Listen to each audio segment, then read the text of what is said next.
اب بھائی صاحب پنجاب میں ٹھیک ہے اصول کی بات ہے ہم مان لیتے ہیں میرے بھائی اصول اپنی جگہ پر ہیں, یہاں پر نمبر اس قسم کے ہیں. آپ بھول گئے ہیں کہ اس سے پہلے لیڈی سیٹ پر بھی یہی ہوا, ٹیکنوکریٹ سیٹ پر بھی یہی پنجاب میں ہوا. ٹھیک ہے وہاں نمبر اتنے زیادہ ہیں کہ جب دو پارٹیز ایکولی ڈیوائیڈڈ ہوں, پنجاب میں تقریباً اس وقت 19-20 کا فرق ہے جماعتوں کی تعداد میں, اپوزیشن اور گورنمنٹ میں. تو اس میں بہت کم 10-11 ایم پی ایز والے بھی سینیٹر بن گئے ہیں کامل علی آغا صاحب کی پارٹی میں. ٹوٹل 10 اتحاد ہے نا, وہ ایک اتحاد میں ہے. وہ نہیں 10 والا اسپیکر بھی بنا ہوا ہے, اسپیکر کو اکثریت چاہیے ہوتی ہے اسمبلی کی. جی سمپل وہ اسپیکر بھی ہے, وہ ان کا اتحاد ہے, اس کے اندر ہے وہ. تو اسی اتحاد کے اندر جو نمبرز تھے اس کے حوالے سے ہماری کوئی 3.5 بنتی تھی, اور آپ نے آدھی چھوڑی نا. جی آدھی سیٹ مل نہیں سکتی, آدھی سیٹ مل نہیں سکتی. کوئی 3.5 کے قریب ہمارے پاس تھی, کچھ پیپلز پارٹی کے پاس تھی, کوئی 3.25 کے قریب ان کے پاس تھی. تو یہ آدھی سیٹ سے کنسیڈ کیوں کیا آپ لوگوں نے, چھوڑی کیوں؟ ہم نے کنسیڈ نہیں کیا, ہم نے اپنا کینڈیڈیٹ وڈرا کیا. ہمارے پاس امیدوار تھے کیونکہ ہمارے 2 امیدوار نکل گئے تھے. مشاہد اللہ صاحب وفات پا گئے, ان کے بیٹے نئے امیدوار تھے. جی ہاں. اور جو پرویز رشید صاحب تھے ان کی جگہ بھی نیا امیدوار آیا. تو بلیغ الرحمان صاحب تھے نا آپ کے امیدوار؟ نہیں, ہم نے عرفان صدیقی صاحب کو ٹکٹ دیا نا, وہ امیدوار تھے ہمارے. تو 3 امیدوار موجود تھے, تینوں نئے تھے. تو ہم نے کہا کہ ہم, کیونکہ جب ایک پرانا شخص ہوتا ہے اس سے پارٹی کے ایم پی ایز کی افیلیشن ہوتی ہے, ووٹس ادھر ادھر نہیں جاتے. جب ایسے معاملات ہوں کہ نیا امیدوار ہو تو پھر ووٹس جا سکتے. آدھی سیٹ یہاں چھوڑ دی تو یہی لو دو کا اصول کے پی میں ہو جائے, سندھ میں ہو جائے اپنی پارٹی کو. وہاں بھی شوکت یوسف زئی کہہ رہے ہیں کہ یہ والا پرنسپل جو پنجاب میں ہوا ہے, نون لیگ اور پیپلز پارٹی اس کی راہ میں خیبر پختونخوا میں رکاوٹ ہے. یہ پرنسپل نہیں ہے, یہ پرنسپل نہیں ہے, انڈرسٹینڈنگ بھی نہیں ہے, یہ نمبرز ہیں. جس طرح ٹیکنوکریٹ اور لیڈیز میں ہوا, نمبرز ہیں, ان نمبرز میں گنجائش نہیں ہے کہ میرے پاس اگر 3.45 ہیں, آپ کے پاس 4.55 ہیں, تو وہ اشاریوں میں ہم سیٹیں نہیں لے سکتے. تو خیبر پختونخوا میں بھی تو نمبر کی گیم ہو سکتی ہے نا. جی نمبر کی گیم ہو سکتی ہے. جو چھوٹے صوبے ہیں ان کے اندر بہت ڈیوائیڈڈ ہے اپوزیشن اور حکومت, اس میں اندر بہت سی جماعتیں ہیں. جس طرح حکومت کے اندر بھی وہاں پر باپ پارٹی بھی شامل ہے, دوسری جماعتیں بھی شامل ہیں, انڈیپینڈنٹس بھی ہیں, وہ ملا کر حکومتی بینچ ہیں, ان سب نے امیدوار کھڑے کیے ہوئے ہیں. اس طرح جو پی ڈی ایم ہے وہاں پر, اس کے اندر 4-5 بڑی جماعتیں ہیں. ایک شکوہ آ رہا ہے عباسی صاحب, وہ یہ ہے, ایمل ولی خان آپ کے اتحادی ہیں پی ڈی ایم میں, وہ کہہ رہے تھے کہ جی خرید و فروخت تو سب صوبوں میں ہوتی ہے لیکن ویڈیوز صرف خیبر پختونخوا کی دکھائی گئیں, تو خیبر پختونخوا میں بھی تو یہ انڈرسٹینڈنگ ہو سکتی ہے, یہ ان کی بات ہے. تو دیکھیں انڈرسٹینڈنگ پاسبل نہیں ہے. انڈرسٹینڈنگ وہاں پر ہوتی ہے جہاں پر نمبرز برابر ہوں, نمبرز کے اندر گنجائش نہ ہو. تو پھر آدمی دیکھتا ہے یار ٹھیک ہے, مجھے امیدوار کھڑے کرنے کا فائدہ کیا ہے, تو آدمی امیدوار وڈرا کر لیتا ہے. یہ خیبر پختونخوا میں ممکن ہے کہ اگر وہاں پر سندھ میں بھی ممکن ہے, جی ہر جگہ ممکن ہے, بلوچستان میں بھی ممکن ہے, ہر چیز دنیا میں ممکن ہوتی ہے. تو اگر وہاں پر اپوزیشن یہ فیصلہ کرے کہ ہم نے اپنے امیدوار وڈرا کرنے ہیں اور حکومت بھی وڈرا کر لے, تو بات ختم ہو جائے گی.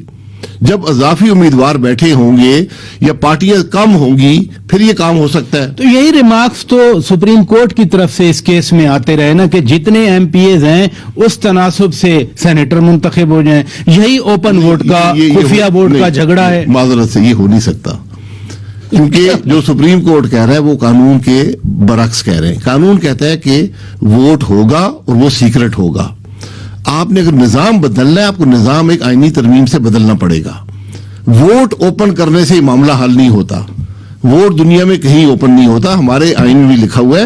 اگر آپ یہ سمجھتے ہیں, یہ اگر پارلیمان سمجھتا ہے کہ ہمیں اسی متناسب شرح سے سیٹیں دینی ہیں, تو اس کو آئینی ترمیم ہو سکتی ہے, کوئی ایسی بات نہیں ہے. خواتین کی سیٹیں ایسے ہی ہوتی ہیں, مائنورٹیز بھی ایسے ہی ہوتی ہیں قومی اسمبلی میں, تو سینٹ بھی ہو سکتا ہے. اس کی میں بہت سی پیچیدگیاں بھی ہیں, ان کو حل کیا جا سکتا ہے, لیکن وہ آئینی ترمیم سے ہوگا. یہ جو ریفرنس آیا ہے سپریم کورٹ میں, یہ کیا ریفرنس ہے؟ یہ ریفرنس یہی ہے, حکومت نے ریفرنس بھیجا ہے کہ اس ووٹ کو اوپن کیا جائے. اچھا, میں نے کل ہی بیرسٹر سید علی ظفر صاحب, جو بیرسٹر علی ظفر صاحب تو حکومت کے سینیٹر ہیں, جو حکومت یہ کہہ رہی ہے سپریم کورٹ سے کہ آپ آئین بدل دیں. نہیں, میں نے ان سے ایک سوال پوچھا کہ سپریم کورٹ آرڈر کیا دے گی. ذرا ان کی بات سننے پھر میں آپ سے سوال کرتا ہوں. سنائیں جی. سپریم کورٹ کوئی فیصلہ یہ نہیں کرے گا کہ سیکرٹ بیلٹ ہو گیا ہے یا یہ اوپن بیلٹ ہو گیا ہے. وہ اس طرح کی ڈیکلریشن نہیں دے گا. وہ صرف ایک ایڈوائس دے گا, کیونکہ یہ ایک سوال پوچھا گیا تھا حکومت کی طرف سے سپریم کورٹ آف پاکستان کو کہ آپ بتائیں کہ سیکرٹ بیلٹ کا طریقہ کار کیا ہونا چاہیے, آئینی ترمیم کے ذریعے یا ایک عام قانون یا آرڈیننس کے ذریعے بھی ہو سکتا ہے. تو سپریم کورٹ نے یہ ایڈوائس دینی ہے صرف کہ ان کے خیال سے یہ کیا صحیح طریقہ ہے اگر سیکرٹ بیلٹ کی ضرورت پڑے. جی بھائی صاحب. دیکھیے وہ وکیل ہے, انہوں نے وکیلوں والا جواب دے دیا ہے. میں تو ایک عام آدمی ہوں, پارلیمنٹیرین ہوں. میں یہ کہتا ہوں کہ اگر میرا آئین یہ کہہ رہا ہے کہ ووٹ سینٹ کا سیکرٹ ہوگا, آرٹیکل 2 to 6 جی, اس کو سپریم کورٹ نہیں بدل سکتی. اس کو کوئی سپریم کورٹ کا اوپینین جو انہوں نے کہا نہیں بدل سکتا. حکومت کا آرڈیننس نہیں بدل سکتا. اگر آپ نے بدلنا ہے تو پارلیمان میں کمیٹی بنائے. آرڈیننس تو حکومت نے لے کر دیا ہے نا. آرڈیننس تو اس وقت انفورس ہے. وہ حکومت یہ سمجھتی ہے کہ اگر سپریم کورٹ نے فیصلہ نہ دیا تو یہ latest law of the land ہے جو آرڈیننس ہے, اس کے تحت پھر اوپن ووٹ ہوگا. دیکھیں نہیں, یہ بات نہیں, یہ ہو نہیں سکتا. وہ آرڈیننس یہ کہتا ہے کہ اگر سپریم کورٹ نے یہ اجازت دی, مشروط کر دیا نا اسے, جی, تو دنیا میں قانون مشروط سپریم کورٹ کے فیصلوں سے نہیں ہوتے, معذرت کے ساتھ. یہ پہلی تو بڑی خطرناک بات ہے.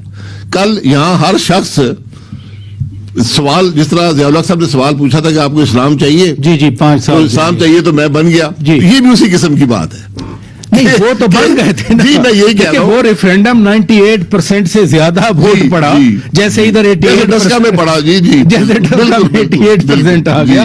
لیکن چونکہ ہم سمجھنا چاہ رہے ہیں, آپ ایک سینئر پارلیمنٹرین ہیں, اگر فیصلہ نہیں آتا تو پھر 3 مارچ کو سینٹ تو ہونی ہے. فیصلہ اللہ نہ کرے کہ سپریم کورٹ آئین کو بدل دے, اللہ نہ کرے, پھر اس ملک میں سارے آئین ختم ہو جائیں گے, قانون ختم ہو جائے گا. سپریم کورٹ کو اختیار نہیں ہے قانون بدلنے کا, اس کی روح کو بدلنے کا بھی ان کو اختیار نہیں ہے. سید سینیٹر ظفر علی شاہ کیس میں تو سپریم کورٹ نے باقاعدہ جنرل پرویز مشرف کو آئین میں ترمیم کا حق بھی دے دیا تھا. جی آپ کے سامنے ہی تھا. جی, ہم نے بہت سے کام ایسے کیے ہوئے ہیں. میں یہ کہہ رہا ہوں ماضی کو مت کرے دیں, اس کو پھر بعد میں امینڈمنٹ کے ذریعے اس نے اس کو تحفظ دیا, اور جب دوسرا غلط کام کیا پرویز مشرف نے تو آج تک بھگت رہا ہے. وہ دوسری اسمبلی نے انڈیمنیفائی نہیں کیا, اس نے کرنا بھی نہیں تھا. کاف لیگ والی اسمبلی نے انڈیمنیٹی دے دی تھی اس کو, جی, جو پہلے والے اقدامات, انڈیمنیٹی لی. دوسرا جب اس نے اقدام کیا وہ 3 نومبر 2007 والا, اور اس کے بعد صدارت لے لی تو سمجھا کہ صدارت میں تحفظ ہے, آئین توڑنے والے کو تحفظ نہیں ہے بدقسمتی سے. اس لیے سپریم کورٹ کو بڑی سوچ سمجھ کے فیصلے کرنے ہوں گے, ورنہ ہر حکومت آئین کو بدلنا شروع کر دے گی آرڈیننس کے